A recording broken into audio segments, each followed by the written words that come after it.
J'étais en train d'étudier, assis ou debout, j'étais en train d'étudier l'histoire du réveil au Congo. Et j'ai appris quelque chose de grave qui m'a troublé aujourd'hui. Depuis un temps, je cherche de voir, je pose des questions sur le Congo central pour retracer au fait, le vent de l'esprit des charismes est venu d'où? Jusqu'à ce que j'ai des informations. Est-ce que je peux vous en parler? Béni soient ceux qui écrivent des livres. Assis ou bien debout, vous écoutez seulement. Oh, la basaka, la macha. Vous allez dire, voisin, j'ai soif. Frère, David a dit, mon âme a soif de Dieu, virgule, du Dieu vivant. Papa, je n'ai pas soif de Dieu. Il y a trop qui s'appelle Dieu. J'ai soif du Dieu vivant. Il y a un livre intitulé Recurrences of Charismatic Phenomenon in the Congo Evangelic Mission, 1915-1976. Ce livre a été écrit par un missionnaire qui relate l'histoire de l'entrée du pentecôtisme au Congo. C'est un des rares livres. Quand je l'ai lu, j'ai eu des larmes aux yeux. J'ai commencé à pleurer, je me suis enfermé dans les toilettes. J'ai commencé à prier. Et j'ai su qu'il y a quelque chose qui est en train de se passer dans ce pays. Dis seulement amen avant que je n'avance. Dis encore amen bien là où tu es. Dis à ton voisin, nous sommes cette génération. Dis à ton voisin, nous sommes cette génération. Dis encore voisin, nous sommes cette génération. Qui connaît le réveil d'Azusa Street? 1903-1906. Un réveil tombe aux États-Unis. Le réveil d'Azusa Street. Puissant réveil. Avec à la tête un noir, borgne, qui s'appelait William Seymour. Ce réveil a bougé le monde. Plusieurs hommes de Dieu passaient par là pour apporter de leur feu et pour en prendre aussi. C'est de là que sont nés les assemblées de Dieu. C'est de là qu'est né le pentecôtisme, selon les différentes dispensations et âges de l'église. C'est au début de 1900 que le réveil pentecôtiste a commencé dans le monde. Et comment ce pentecôtisme est arrivé chez nous ici au Congo? Le pentecôtisme est arrivé ici au Congo par des missionnaires qui ont quitté l'Europe et qui sont venus en Afrique. Et le principal, c'est l'homme qu'on appelle W.F.P. Burton. Un homme de Dieu connu par l'histoire des missionnaires. Je vous lis quelques petits extraits. Je parle juste de comment Dieu l'avait appelé à venir travailler au Congo. En Nouvelle-Zélande, cet homme que j'appelle Burton avait 14 ans. Il avait reçu une prophétie de la part d'un vieux fermier pieux, selon laquelle il irait servir comme missionnaire en Afrique.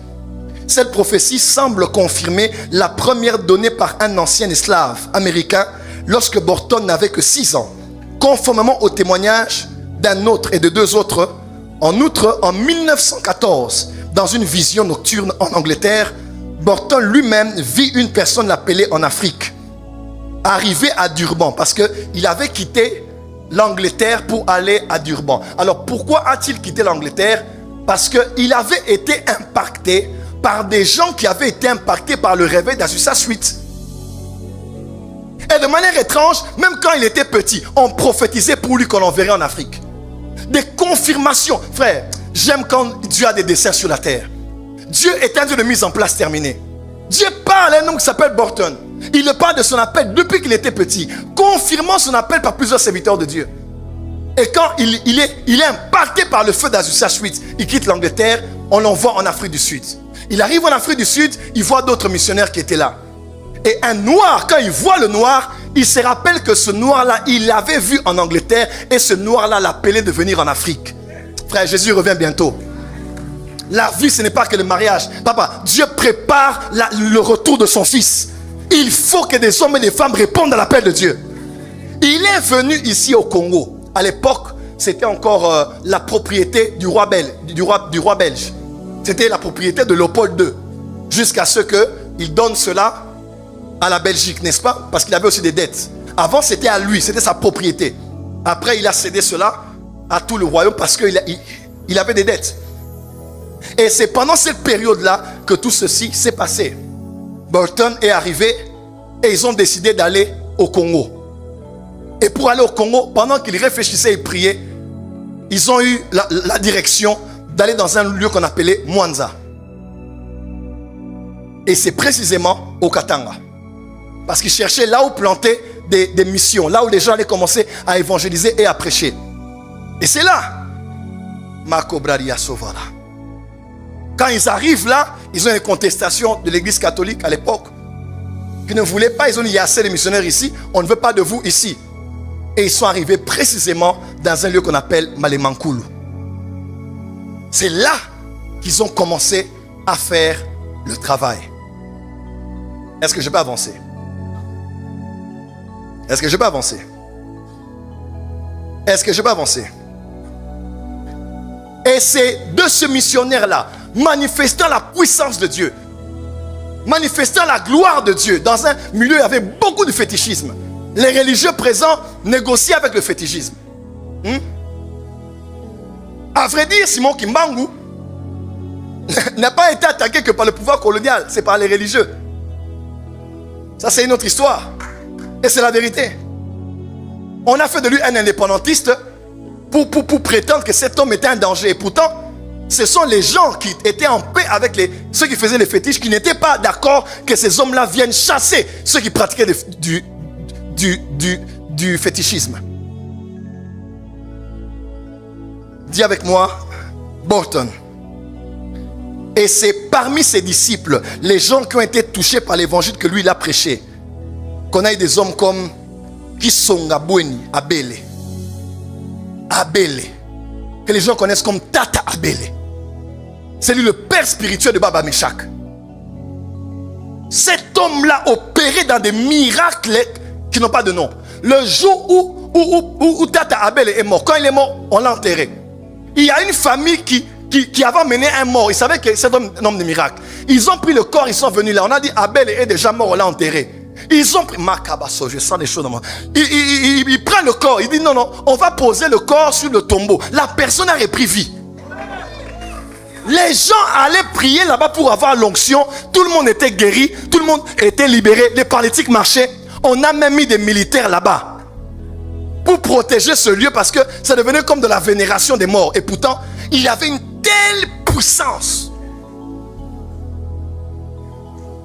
Le madame vous dira, Tata Belle.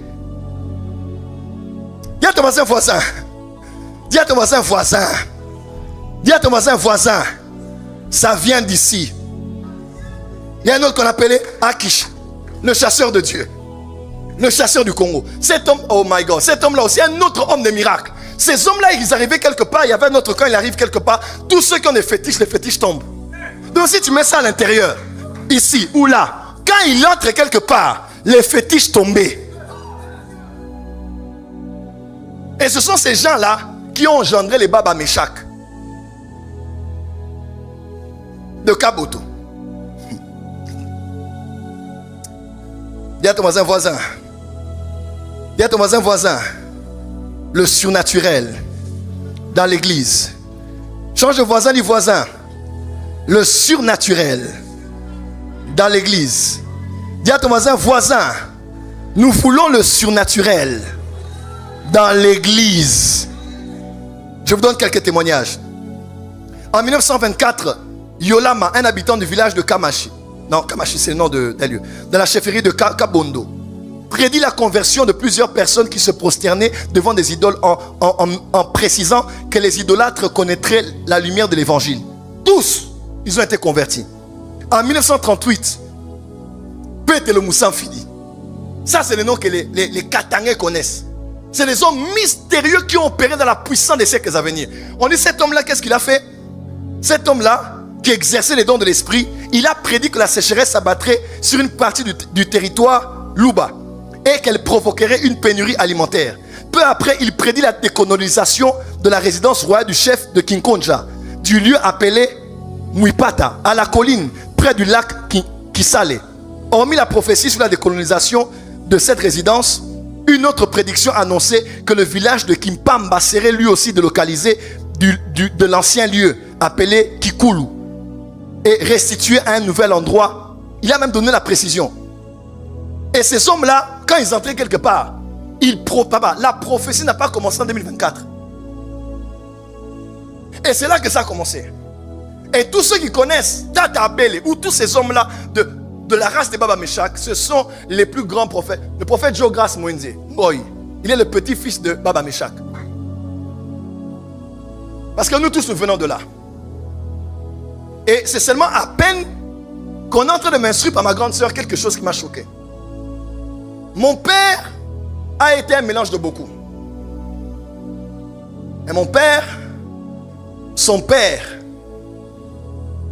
c'est-à-dire mon grand-père, était le fils d'une princesse qui était la fille d'un roi.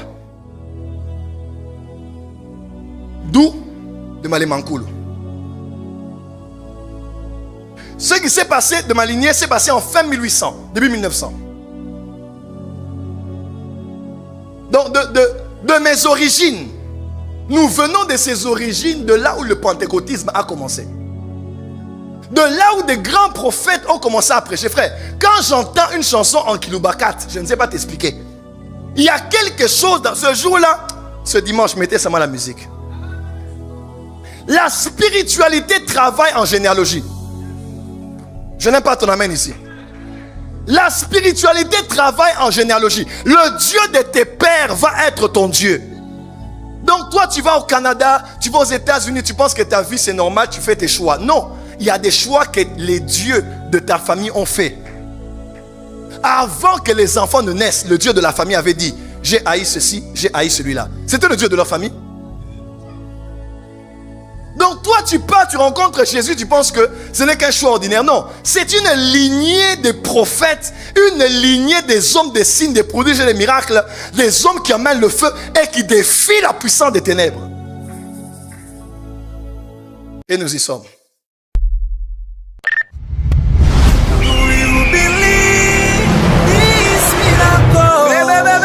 Supernatural dunamis power. Rakoto.